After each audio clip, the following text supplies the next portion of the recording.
bahas Oke, soal UHSG ya.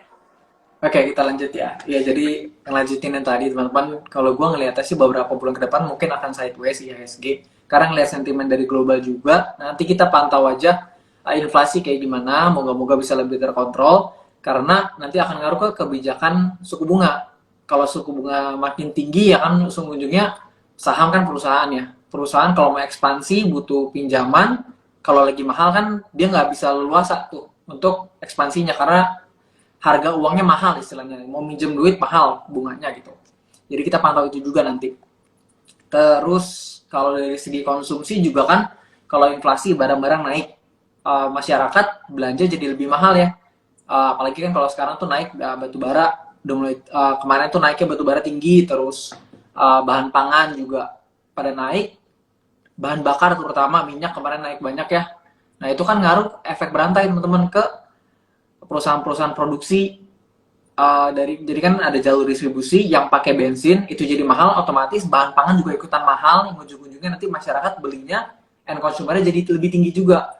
Dan kalau ekonomi lagi kurang bagus, mereka nggak ada daya beli, ya nanti takutnya malah makin domino efeknya berantai lah teman-teman, cukup berasa gitu ya. Jadi nanti kita pantau juga soal inflasi itu cukup penting sih, dan suku bunga itu yang mesti dipantau kurang lebih. Oke, berarti walaupun kemarin ini IHSG udah sempat hijau, tapi untuk kedepannya bakalan kemungkinan besar akan sideways ya, karena sentimen dari global juga kurang baik gitu. Betul, ya kalau gue ngeliatnya sih begitu ya. Oke, karena tadi kita udah bahas soal IHSG secara keseluruhan, sekarang aku mau minta outlook ke IDX Tekno dan juga perusahaan-perusahaan teknologi dong. Oke, kalau perusahaan teknologi sekarang kita tahu ya startup-startup tech lagi pada kurang dana karena venture capitalnya juga pada nge-stop dana dulu segala macam, valuasinya harus tingkat 50% kemarin gue lihat segala macam ya.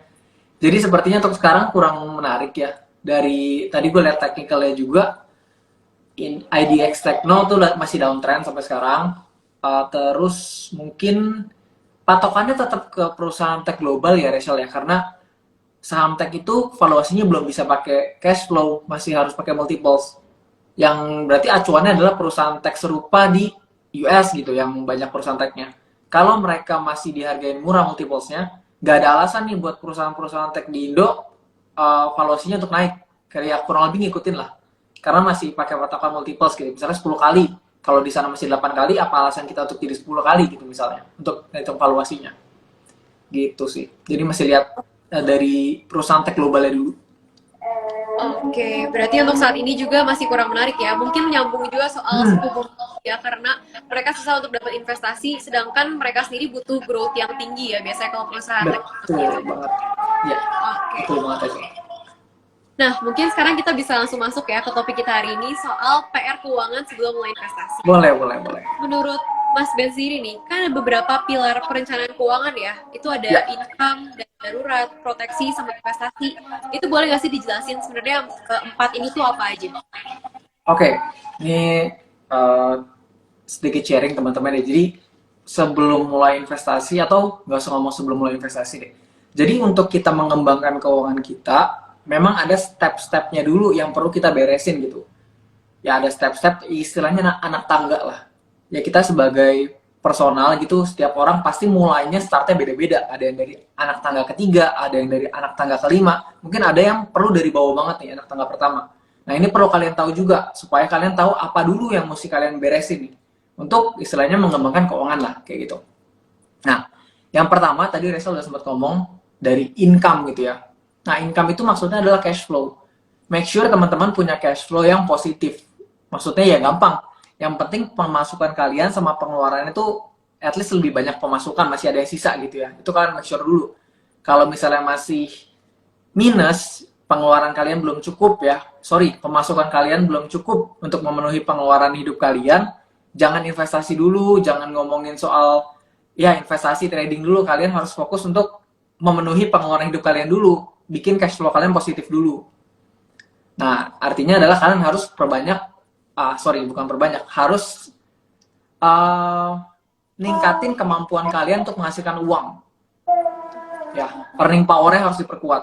Entah kalian tambah income dengan side hustle atau kalian tingkatin skill supaya dinilai lebih sama bos segala macam. Intinya adalah kalian tingkatin income gitu. earning power-nya ditingkatin. Jadi uang yang kalian hasilkan lebih banyak. Itu dulu fokusnya, karena itu yang akan jadi sumber kekayaan kalian nantinya. Bukan investasi, bukan trading. Kalau trading mungkin bisa, tapi bukan investasi. Gitu. Jadi pertama itu dulu teman-teman. Harus punya cash flow yang positif. Setelah itu udah punya cash flow yang positif, sambil-sambil itu kalian nabung untuk dana darurat atau emergency fund. Nah, jadi setelah cash flow yang positif, make sure kalian langsung susun siapin dana darurat emergency fund. Emergency fund ini untuk jaga-jaga teman-teman ya. Jadi kalau misalnya ada hal-hal yang tak terduga, contohnya COVID, gaji kalian dipotong 50%, atau misalnya entah karena alasan apapun lah, kalian harus hilang income-nya nih, tadi pecat atau bisnis kalian tutup. Kalian masih ada istilahnya nyawa cadangan lah. Untuk kalian cari income lagi, masih ada uang untuk hidup sehari-harinya.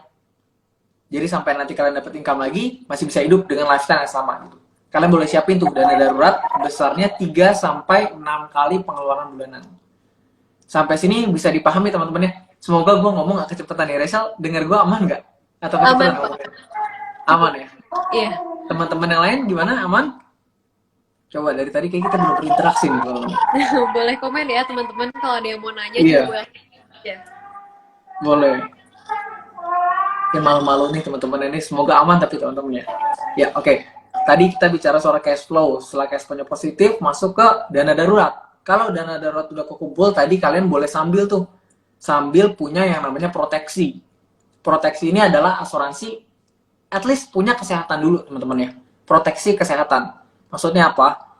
Jadi kalau kalian sakit, masuk rumah sakit, itu tidak ngambil dari uang bulanan kalian. Tidak ngambil dari budget makan kalian, tidak ngambil dari budget transport kalian ya. Tidak ngambil dari emergency fund kalian. Usahain kalian punya tuh proteksi kesehatan. Karena apa? Ini penting. Karena kesehatan itu adalah salah satu yang sangat berisiko. Dan kalau terjadi, amit-amit, itu mahal, teman-teman. Ya, inflasi kesehatan tuh mahal banget, gitu ya. Gua beberapa tahun, kayak 5-6 tahun lalu, MRI, ya kalian tahu MRI scan ya, itu sekitar 2,2 jutaan. Kemarin, kakak gue baru MRI itu udah 4 juta, teman-teman. Inflasinya 5 tahun, kurang lebih itu udah 100%. Jadi, ini penting banget untuk kalian punya. Karena kedepannya kalau kita nggak berharap sakit, ya kita nggak berharap sakit, cuma jaga-jaga namanya proteksi kan ya. Namanya proteksi jaga-jaga, at least kalau misalnya resiko itu kita kena, kita nggak ngerusakin kita punya personal finance. Jadi keuangan kita nggak goyang lah istilahnya. Makanya proteksi ini adalah salah satu bagian dari pondasi kan tadi kita ngomongin. Nah, ini adalah salah satu yang bikin pondasi keuangan kita kuat, teman-teman. Proteksi. Nah, setelah proteksi udah, dana darurat udah, cash flow positif tadi, baru deh masuk ngomongin soal investasi. Nah, di sini kalian udah ngomongin tujuan keuangan juga. 5 tahun lagi mau beli rumah, misalnya. Butuh berapa? Sekian. Oke, kalau gitu gue invest. Di mana? Di saham gitu misalnya. Nah, baru tuh ngomongin investasi. Gitu. Jadi tadi tuh, 3 step yang kalian harus penuhin dulu tuh sebelum investasi tadi ya. Cash flow-nya harus positif, tingkatin earning power, terus kalian harus punya dana darurat dulu, dan punya proteksi. Oke, kurang lebih gitu. Rachel, semoga menjawab.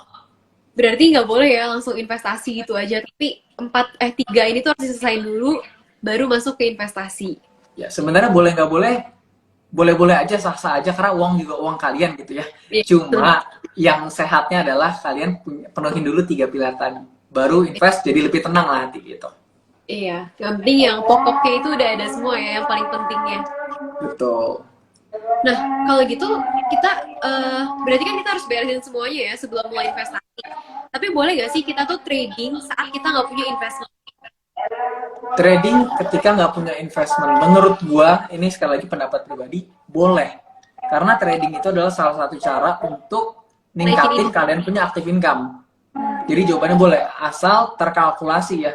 Kalian harus make sure itu bukan sepenuhnya uang kalian. Jangan sampai trading kalian ternyata loss banyak, kalian jadi nggak bisa hidup gitu. Ya kalian tahu sendirilah kalian keadaan gimana, jaga-jaganya seberapa kalian perlu bertindak konservatif, kalian yang tahu. Tapi yang pasti untuk trading kalian harus terkalkulasi. Lihat itu modalnya seberapa banyak dari aset kalian gitu. Jangan sampai itu habis, kalian nggak jadi nggak makan itu besoknya. Gitu. Harus manage risk juga ya, karena trading ini bisa dibilang cukup tinggi. High risk ya, betul. Cukup tinggi. Nah, kalau gitu ada nggak sih kesalahan keuangan apa yang biasanya dilakuin orang-orang saat mereka tuh baru mulai investasi? Hmm. Kebanyakan kalau baru mulai investasi sebenarnya lebih ke mindsetnya ya, yang belum tepat gitu ya. Karena banyak orang yang mulai investasi karena menganggap investasi itu bisa cepat kaya Betul. gitu ya. Orang kaya itu bilangnya kalau mau kaya harus investasi gitu. Iya. Sebenarnya investasi itu bukan sumber kekayaan kan. Investasi itu amplifier kekayaan. Kita Iya. kaya dulu dari kita punya kerjaan, kita punya bisnis, entah freelance atau apapun. Pokoknya aktif income kita udah banyak duitnya, spare uang nganggurnya udah banyak, kita invest supaya bisa makin kaya.